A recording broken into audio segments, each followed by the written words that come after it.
আৰম্ভ হ'ল মুকলি কৰি আছে মুকলি কৰি আছে নাই দিম আমাৰ আপোনাক দে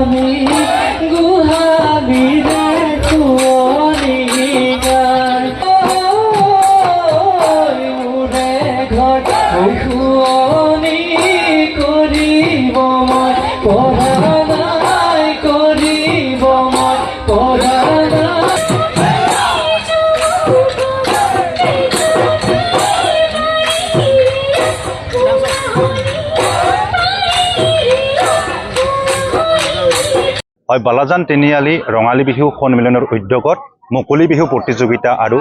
জনগোষ্ঠীয় সাংস্কৃতিক সমাৰোহ আয়োজন কৰিছে বালাজানত আৰু এই মুহূৰ্তত যেহেতু মই উপস্থিত আছো বালাজান তিনিআলি আৰু ইতিমধ্যে তেখেতসকলৰ যি মঞ্চ মুকলি বা বিহু পাকৰি ইতিমধ্যে মুকলি কৰিছে আৰু ইতিমধ্যে দেখা পোৱা গৈছে ইয়াত উপস্থিত আছে বিশিষ্ট ব্যক্তিসকল আছে আমন্ত্ৰণীয় অতিথিসকল আছে তেখেতসকল আছে মই কথা পাতিব চেষ্টা কৰিম স্বাগতম জনাইছো প্ৰথমতে আপোনাক আমাৰ ND24ত যেহেতু বালাজান তিনিআলি ৰঙালী বিহু ইয়াত আয়োজন কৰিছে আপুনি অতিথি হিচাপে উপস্থিত আছে কি ক'ব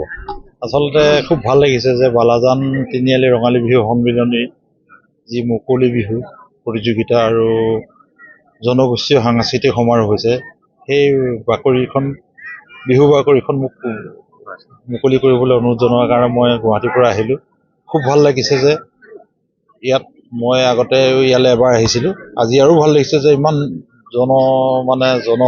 সমাগম হৈছে যে বিহু বুলি আচলতে বিহুটো খুব কম এইফালে খুব কম বিহু পালন কৰেতো গতিকে আজি বহুত ভাল লাগিছে নিজেই ধন্য মানিছোঁ যে আহি ইয়ালৈ প্ৰত্যেক বছৰৰ পৰাই আপুনি ইয়াত আহে যোৱা বছৰো আহিছিলে এইবাৰো আহিছিলে আপুনি ইয়াত যি বিহু কৰ্মশালা হয় ইয়াতো আপুনি প্ৰশিক্ষণ দিয়ে গতিকে কি আহ্বান জনাব আজিৰ এই নৱপ্ৰজন্মক বিহুৰ ক্ষেত্ৰত আচলতে নৱপ্ৰজন্মক এটাই কৈছে যে নিজৰ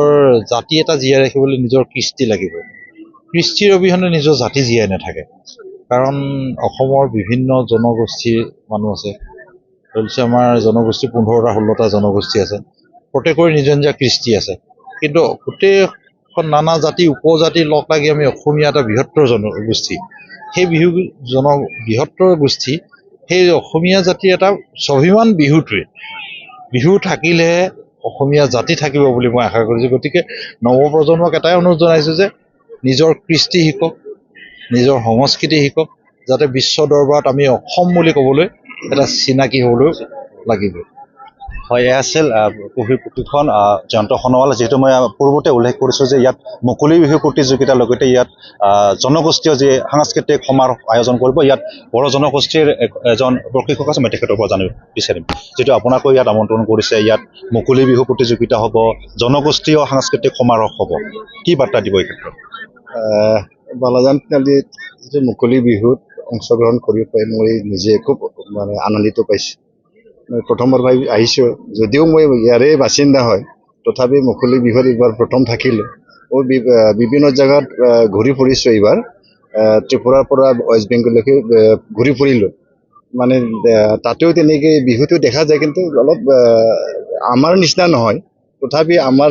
বিহুটো বেলেগ ধৰণৰ হয় সেইকাৰণে ইয়াত যিটো বিহুৰ মুকলি বিহু হ'ল তাতে অংশগ্ৰহণ কৰি মই খুব আনন্দিত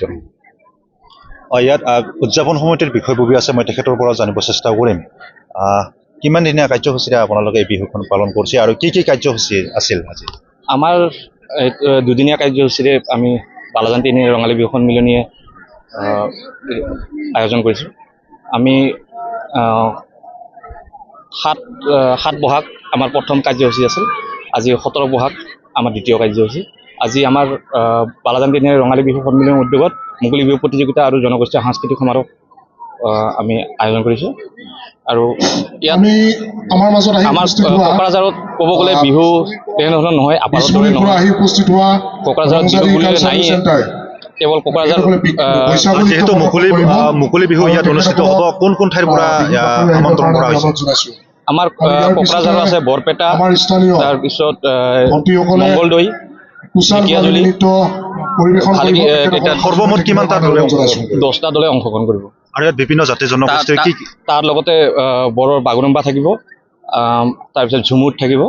তাৰপিছত আমাৰ কচ ৰাজবংশীৰ কুচান নৃত্য থাকিব। এনেদৰে দুদিনীয়া কাৰ্যসূচীৰে আয়োজন কৰিছে ৰঙালী বিহু প্ৰতিযোগিতা, ৰঙালী বিহু যি মুকলি বিহু প্ৰতিযোগিতা আৰু লগতে যি জনগোষ্ঠীয় যি সাংস্কৃতিক সমাৰোহ বালাজান তিনিআলি ৰঙালী বিহু সন্মিলনৰ উদ্যোগত দুদিনীয়াকৈ কাৰ্যসূচী অনুষ্ঠিত হৈছে।